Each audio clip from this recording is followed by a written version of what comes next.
Welcome to News Briefs. Okay, let's jump right in. First up, some really immediate stuff impacting the U.S. We're talking about the first big summer heat wave. Hmm. It's serious.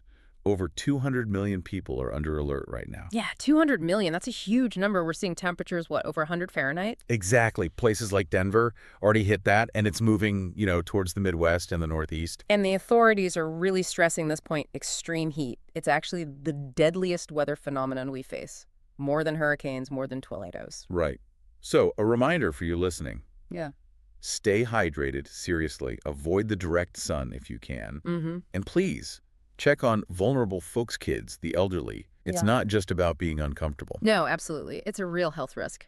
So from the weather to the courtroom, a pretty significant shift there, too. Yeah, a major judicial ruling involving Donald Trump and what people are calling the insurrection law. That's the one with roots way back, right? Post-Civil War? Exactly. Originally aimed at former Confederates. Now it's being tested in this, completely modern situation. On the latest. An appeals court found there were grounds for Trump to have invoked it.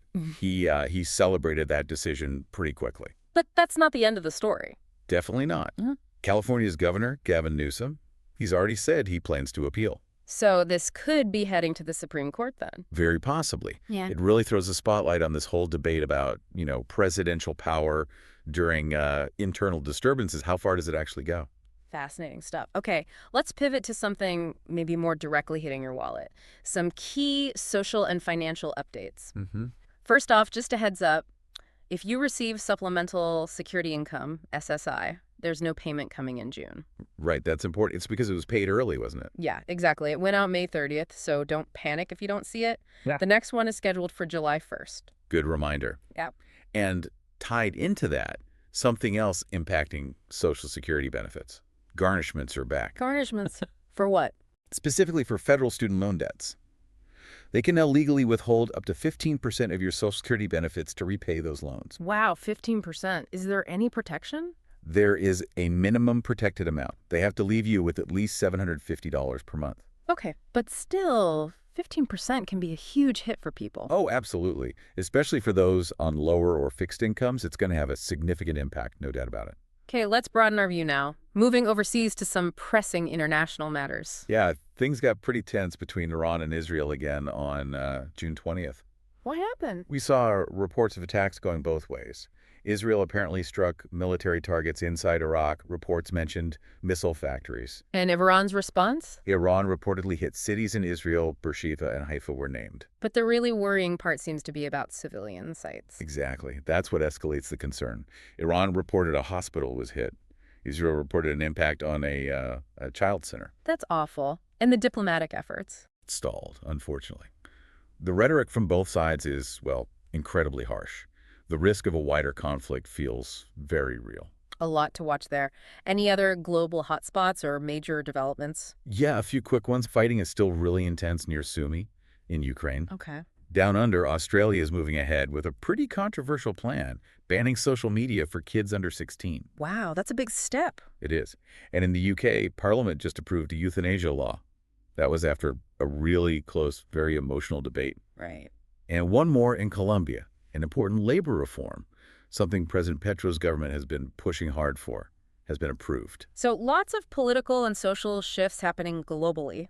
Let's talk economy for a moment, the U.S. dollar. Still strong. Yeah. Really strong, actually. Trading at, 19.08 Mexican pesos today. And part of that is linked to the Middle East uncertainty we just talked about. Definitely. When there's global turbulence, investors often look for safe havens, and the dollar is, the classic go-to. It's stability, it's liquidity. Makes sense. What about bigger trends, like regulations?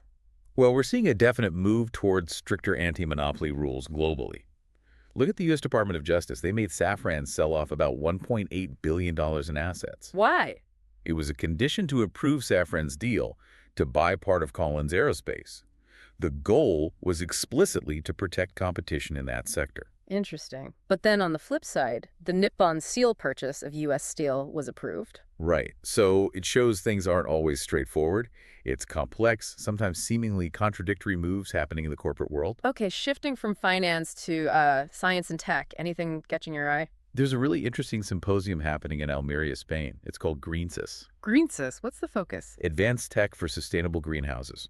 Basically finding smarter, more eco-friendly ways to grow food. They've got experts there from like 35 different countries. That sounds pretty important. Yeah, definitely forward-looking. And just a little astronomical note for today, June 20th. It's the summer solstice in the Northern Hemisphere. Happened or will happen exactly at 20.42 Mexico time. Longest day of the year. Longest day of the year. Right. Yeah. Okay, let's wrap things up with a quick look at sports and entertainment. Football first. Yeah, some surprises in the Club World Cup. Oh, yeah. Botafogo from Brazil. They actually beat PSG, the European champs, 1-0. No kidding. Wow. And maybe even bigger news, Inter Miami beat Porto. Messi's team? Yep, and he has a Lionel Messi free kick that sealed it. Yeah. But the big deal here is history. It's the first time ever a team from CONCACAF. That's North, Central America, Caribbean. Right. First time one of their teams has beaten a European team in an official FIFA tournament. Huge moment. That is huge. Okay, what about basketball? NBA Finals. Oh, it's intense. The series between Oklahoma City Thunder and the Indiana Pacers, it's tied 3-3. Seriously? Yeah, Indiana won Game 6 on the road, forced to Game 7. So it all comes down to one game. When's that? This Sunday in Oklahoma. It's going to be absolutely massive. Must-watch TV. Definitely. All right, finally, entertainment. Anything new hitting screens? Yep, a couple of new movies out this Friday, June 20th. There's a horror film, 28 years later. The sequel. Or follow-up. Looks like it, yeah. And also a Chinese animated movie called Neza 2. Okay. And what about streaming? Anything big coming soon? Oh, yeah. Highly anticipated stuff next week. Season 4 of The Bear drops on Disney+. People love that show. They really do. And maybe even bigger. Mm-hmm. The final season of Squid Game lands on Netflix. The final season. Wow. When? June 27th. So end of next week. Get ready. Lots to watch then. Okay, as we wrap up these news briefs today, maybe just think about how all these different things we talked about, you know, the climate shifts, the global conflicts, the economy, even sports milestones. They might seem separate, but are they really? Or are they all just, well, interconnected parts of the bigger story of our world right now? Yeah, it's all woven together. Something to chew on. What connections will you see as you keep following the news?